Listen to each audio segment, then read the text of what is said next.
Hello students, content of self exploration. Self exploration का content क्या है? पहला कंटेंट है सेल्फ एक्सप्लोरेशन का डिजायर, दूसरा कंटेंट है program. Desire means here what is our basic aspiration. हमारी बेसिक एस्पायरेशन क्या है, हमारी बेसिक आकांक्षा क्या है, बेसिक ऑब्जेक्टिव क्या है। First, when you decide your basic aspiration, then second content is program to fulfill your basic aspiration. How you will achieve your aspiration, और वो प्रोग्राम कैसा होना चाहिए? On the basis of natural acceptance set होना चाहिए। Means उस objective को fulfil करने के लिए जो टूल होने चाहिए वो राइट होने चाहिए। राइट? अब एक बात आती है, एक क्वेश्चन आता है, process of self exploration. Self exploration का प्रोसेस क्या होना चाहिए? जब हम सेल्फ एक्सप्लोरेशन की प्रोसेस की बात करते हैं तो सबसे पहले जानते हैं इसके अंदर एक फिगर आएगा जो कि हम पीडीएफ के अंदर नोट्स में आपको डाल देंगे। राइट? सिंपल सा फिगर है, उस फिगर के अंदर सारे पॉइंट्स मेंशन किए हुए हैं। तो सबसे पहले बात आता है proposal of process of self exploration. तो सेल्फ एक्सप्लोरेशन के अंदर जो भी चीजें आती हैं in the form of proposal आती हैं, और उस प्रपोजल को क्या करना है, आपको चेक करना है अपने तरीके से। राइट? तो माइंड के अंदर जानते हैं जो भी प्रपोजल आए उसका सेल्फ एक्सप्लोरेशन करना है। Right? What ever is stated is proposal.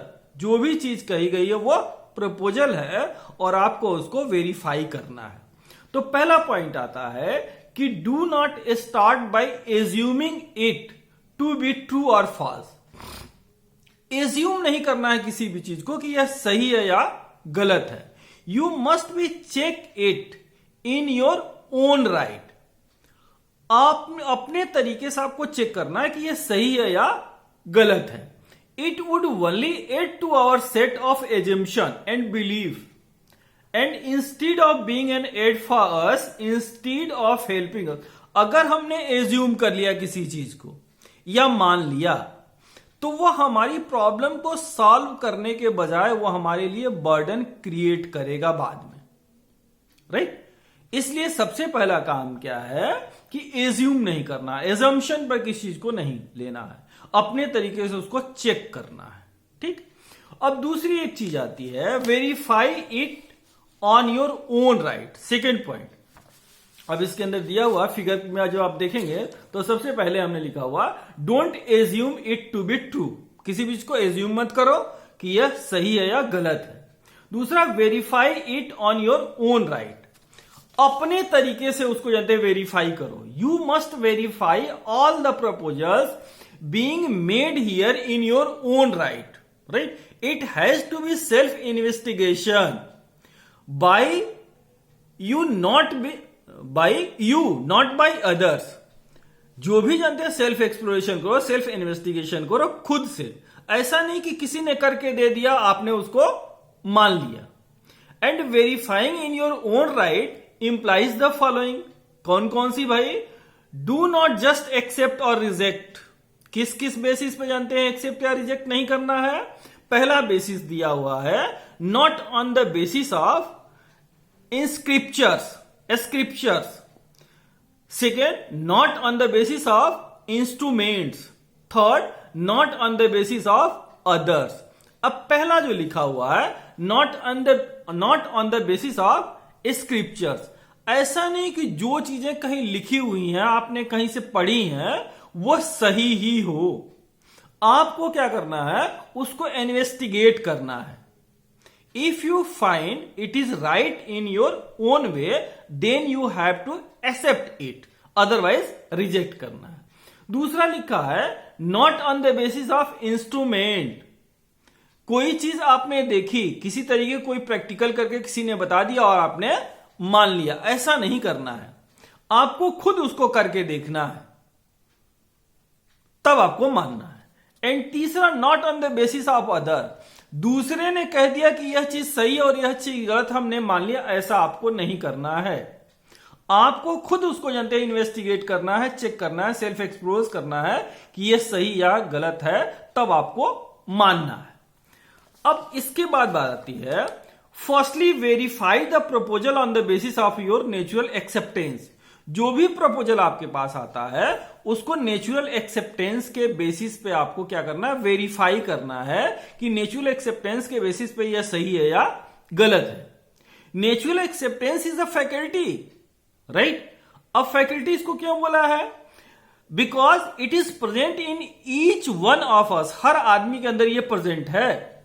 यह जानते हैं इंटैक्ट और इनवेरिएंट है, हर इंडिविजुअल के अंदर है और वैसा ही एक के अंदर है वैसा ही दूसरे के अंदर भी है। इसीलिए बोला है कि it is intact and invariant, कहीं भी जानते दूसरा नहीं होगा। We only have to start paying attention to it, इस पे अटेंशन पे करने की बात है, राइट। और जब हम अटेंशन पे कर लेंगे then we will able to understand कि यह क्या है, इंटैक्ट है और इनवेरिएंट है। अब एक एग्जांपल दिया है, ask your self a question, एक क्वेश्चन पूछने को बोला है। जब आप एक क्वेश्चन पूछ लेंगे तब यह क्लियर हो जाएगा। क्या पूछा है?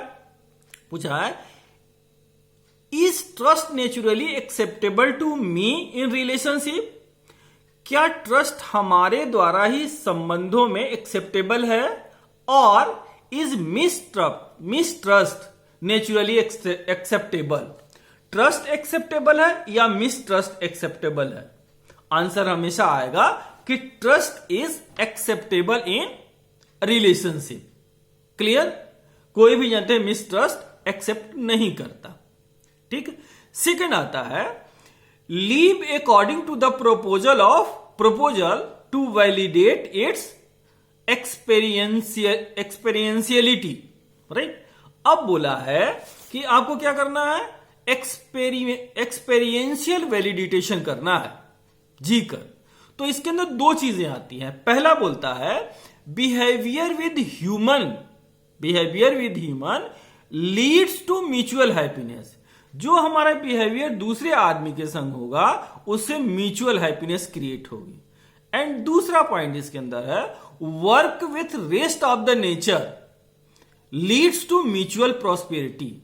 रेस्ट ऑफ द नेचर के अंदर हमारा जो व्यवहार होगा वह जानते हैं म्यूचुअल प्रॉस्पेरिटी क्रिएट करता है। तो पहला बोला कि जानते हैं प्रपोजल कैसा होना चाहिए। प्रपोजल को क्या करेंगे, वेरीफाई करेंगे on the basis of natural acceptance. अब एक बात यहां पर आती है कि नेचुरल एक्सेप्टेंस क्या है, what is natural acceptance? Then you must be understand it, right. Natural acceptance का मतलब है total acceptance for us and for others, for nature and existence without any force और कंडीशन। बिना किसी फोर्स या condition के हमको एक्सेप्टेबल हो, दूसरों को एक्सेप्टेबल हो, नेचर और एग्जिस्टेंस को एक्सेप्टेबल है, वही नेचुरल एक्सेप्टेंस कहलाता है। और इसके बेसिस पे हमको प्रपोजल्स को क्या करना है, वेरीफाई करना है। I think you may understand कि प्रोसेस ऑफ सेल्फ एक्सप्लोरेशन क्या है। और यह बहुत ही इंपॉर्टेंट क्वेश्चन है जो कि हमेशा ही आता है। अब दूसरी एक चीज यहीं पे लगे हां तो आपको बता दें कि नेचुरल एक्सेप्टेंस, अभी हमने बताया कि natural acceptance is the total acceptance for us, others, nature and acceptance without any condition और फोर्स, ठीक। अब नेचुरल एक्सेप्टेंस के जानते हैं 1 2 3 4 5 कैरेक्टरिस्टिक्स बताए हैं, राइट। ऐसे जानते हैं पहचानेंगे आप नेचुरल एक्सेप्टेंस को। तो पहला बोलता है कि natural acceptance does not change with time. Natural acceptance time के अकॉर्डिंग चेंज नहीं होगा। जो नेचुरल एक्सेप्टेंस सुबह है वही शाम को भी होगा, वही दोपहर को भी होगा, वही रात में भी होगा, राइट। अब नेचुरल एक्सेप्टेंस में क्या है, हम अपने पिताजी को पहचानते हैं, राइट। तो जैसा रिस्पेक्ट हम सुबह देंगे वैसा ही शाम, वैसा ही रात, वैसा ही कल, वैसा ही परसों, कभी भी वो चेंज नहीं होगा, राइट। एज के संग भी जानते हैं चेंज नहीं होगा। और एक्सेप्टेंस फॉर ट्रस्ट, जैसे ट्रस्ट को बोला जानते नेचुरल एक्सेप्टेंस है, जो झूठ बोलता है वह भी चाहता है कि जानते दूसरा आदमी हमारे संग सच ही बोले, तो बोलता है कि our natural acceptance for trust और respect does not change with age. People 100 years ago also had the same natural acceptance। 100 साल पहले भी जानते हैं ऐसा ही नेचुरल एक्सेप्टेंस था और आज भी ऐसा ही नेचुरल एक्सेप्टेंस है। तो पहला कैरेक्टरिस्टिक्स उसका बताया कि natural acceptance does not change with time. Second characteristics का बताते हैं, it does not depends upon the place. ऐसा नहीं कि इंडिया में कुछ और, अफ्रीका में कुछ और, अमेरिका में कुछ और, इंग्लैंड में कुछ और, अफगानिस्तान में और रसिया में कुछ और, हर जगह एक जैसा होगा। Whether we are in the new Delhi और न्यूयॉर्क और Abu Dhabi, if we address our natural acceptance the answer would still be the same. हमेशा जानते हैं एक जैसा रहेगा। ठीक, तीसरा जानते हैं पॉइंट है, it does not depends on our belief और पास्ट कंडीशनिंग। हमारी मान्यताओं पे और पास्ट कंडीशनिंग पे डिपेंड नहीं करता है। Right, we told frequently not to trust people of other religion और कास्ट। कहते हुए आपने सुना होगा भाई कि दूसरे जनते धर्म और जाति के लोगों पर विश्वास नहीं करना चाहिए, but it is naturally acceptable to us. क्या हमको नेचुरली एक्सेप्टेबल है? नो। क्यों? क्योंकि बहुत ढेर सारे रिलीजन के लोग हैं जो हमारे सराउंडिंग में रहते हैं, बहुत ढेर सारे जनते कास्ट के लोग हैं जो हमारी सराउंडिंग में रहते हैं, जिनके संग हम उठते हैं, बैठते हैं, व्यापार करते हैं, काम करते हैं, सब कुछ चलता है। राइट, अब तीसरी जानते हैं, चौथी चीज बताता है, this natural acceptance is constantly here, constantly there, something we can refers to. इसके पहले हमने बताया था कि इंटैक्ट और इनवेरिएंट है। नेचुरल एक्सेप्टेंस इंटैक्ट और इनवेरिएंट है हर ह्यूमन के अंदर, यह कभी भी चेंज नहीं होगा। बोलता है try this your self, think of cheating. किसी को जानते हैं चीट या एक्सप्लॉइट करने की जानते कोशिश करिए, या किसी को चीट या एक्सप्लॉइट करिए, within a second you must know कि what I am doing right और रॉन्ग। मैं हमेशा कहता हूं कि हर इंडिविजुअल के अंदर ईश्वर ने एक ऐसा मैकेनिज्म लगाया है जिससे उसको राइट और रॉन्ग का नॉलेज होता है।